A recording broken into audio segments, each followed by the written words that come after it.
Hello dear students, आप सभी का स्वागत है 5वीं कक्षा की हिंदी की क्लास में। वैसे बच्चों, अभी हम पुनरावर्तन कर रहे हैं पाठ 8 और 9, इसका पुनरावर्तन कर लिया है।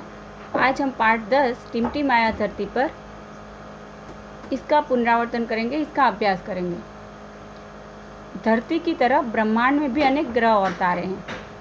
ऐसी ही एक बाहरी दुनिया का प्राणी जिसका नाम है टिमटिम, वो धरती पर आता है और धरती पर अलग अलग लोगों से मिलता है। मछुआरा, बढ़ई, किसान, धोबी, और ये लोग उसे अलग अलग चीज़ें देते हैं। उसे धरती पर बहुत अच्छा लगता है और ये सभी से मिलकर वो अपने दुनिया में वापस जाता है। तो बच्चों, किसान, बढ़ई, मछुआरा, धोबी आदि ये सभी हमारे सहायक हैं जो कि हमारी ज़रूरतें पूरी करते हैं और इनका हमारे जीवन में बहुत महत्व है। तो आइए आज पाठ 10 टिमटिम आया धरती पर, उसकी चर्चा करेंगे। पाठ के उद्देश्य है कल्पना शक्ति बढ़ाना, आसपास की जानकारी। रात का समय था, ठंडी ठंडी हवा चल रही थी। तभी धरती पर एक यान आकर रुका। यान मतलब कि अंतरिक्ष यान, जिसको इंग्लिश में हम स्पेसशिप भी कह सकते हैं। तो वो आकर धरती पर रुका। उसमें से एक सीढ़ी निकली और एक अनोखा जीव बाहर आया। जैसे बच्चों, यहाँ चित्र भी दिए हुए हैं साथ साथ में। यह अनोखा जीव है, उसका चित्र दिया है जो कि एलियन जैसा कह सकते हैं। और जैसे प्लेन में से सीढ़ी निकलती है, उस तरह ही यान में से एक सीढ़ी निकली और सीढ़ी में से एक अनोखा जीव बाहर आया। अनोखा मतलब कि असाधारण, यूनिक। उसका नाम था टिमटिम। वह किसी बाहरी दुनिया से था। ये जो असाधारण जीव था उसका नाम टिमटिम था और वो बाहरी दुनिया से था। दुनिया मतलब कि संसार, वर्ल्ड। उसे नई नई चीज़ें इकट्ठा करने का बहुत शौक था। वैसे बच्चों, सबको अलग अलग शौक होता है। ऐसे ही ये टिमटिम को क्या शौक था कि वो अलग अलग चीज़ें इकट्ठा करता था। इकट्ठा मतलब कि कलेक्ट। उसके पास एक थैला भी था। वह जिस जगह पर जाता वहाँ की चीज़ें अपने थैले में डाल लेता।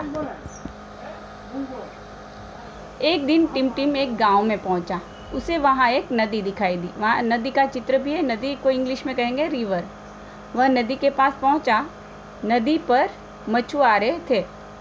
वे नदी में जाल डालकर मछलियाँ पकड़ रहे थे। वैसे मछुआरों का काम ही होता है कि वो मछली पकड़ते हैं, इसलिए पानी में जाल डाल रहे थे और मछलियाँ पकड़ रहे थे। नदी के किनारे धोबी था। वह कपड़े धो रहा था। धोबी ने टिमटी से खूब सारी बातें की। तो इस तरह धोबी ने भी टिमटिम से खूब सारी बातें की। फिर धोबी ने टिमटिम को एक साबुन दिया। टिमटिम ने साबुन को थैले में डाल लिया। उसको शौक ही था नई नई चीज़ें इकट्ठा करने का, इसलिए जब धोबी ने उसको साबुन दिया तो उसने अपने थैले में डाल लिया। टिमटिम ने साबुन को थैले में डाल लिया। उसके बाद टिमटिम आगे चल दिया। वहाँ उसे एक हरा भरा खेत दिखाई दिया।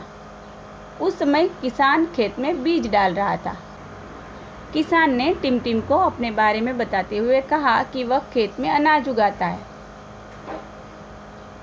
अनाज मतलब इंग्लिश में उसको क्या कहेंगे, ग्रेन।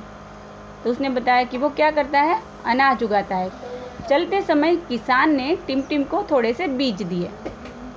टिमटिम ने बीज थैले में डाल लिए और आगे चल दिया। वैसे टिमटिम को जो भी नई चीज़ मिलती थी वो अपने थैले में डाल देता था। धोबी ने क्या दिया था उसको, साबुन, और किसान ने क्या दिया, बीज। तो बीज भी उसने किस में डाल लिए, थैले में। चलते चलते वह एक दुकान में पहुंचा। वहाँ एक बढ़ई तरह तरह की मेज कुर्सी बना रहा था। वैसे बच्चों, बढ़ई मतलब कि इंग्लिश में हम उसको कहेंगे कारपेंटर, जो कि लकड़ियों से अलग अलग चीज़ें बनाता है। तो वो क्या बना रहा था, मेज कुर्सी बना रहा था। टिमटिम को नई नई तरह की मेज कुर्सी देखकर बहुत अच्छा लगा। बढ़ई ने टिमटिम को बताया कि कोई भी काम कठिन नहीं होता। कठिन मतलब होता है मुश्किल या तो डिफ़िकल्ट, इंग्लिश में कहेंगे। बस थोड़े से परिश्रम की आवश्यकता होती है। परिश्रम मतलब कि हार्ड वर्क।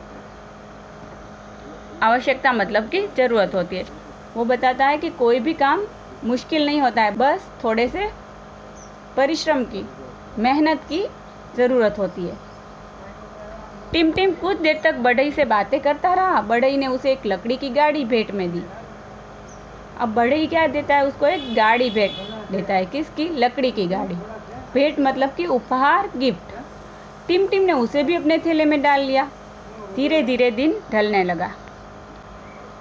टिम टिम किस किस से मिला? पहले मिला मछुआरे से, फिर मिला धोबी से। धोबी ने उसको क्या दिया? साबुन दिया। उसके बाद वो किससे मिला? किसान से। किसान ने उसको क्या दिया? बीज दिए। उसके बाद वो किससे मिला? बढ़ई से। बढ़ई ने उसको क्या दी? लकड़ी की गाड़ी भेंट में दी। अब ऐसे सबसे मिला और सबसे बहुत सारी बातें की। उसको बहुत अच्छा लगा और तब से क्या हुआ? दिन ढल गया, मतलब कि शाम हो गई। टिम टिम को अब अपने मम्मी पापा की याद आने लगी। वह यान की ओर वापस आया और सीढ़ी से चढ़कर यान में बैठ गया। कुछ ही देर में वह अपनी बाहरी दुनिया की ओर चल दिया।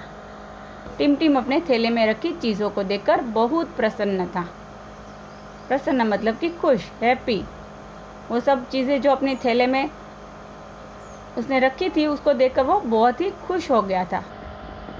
तो बच्चों, ये पाठ की चर्चा हम यहीं पूरी करते हैं। आपको ये पाठ फिर से पढ़ जाना है और समझ लेना है। तो आज के लिए इतना ही। Thank you.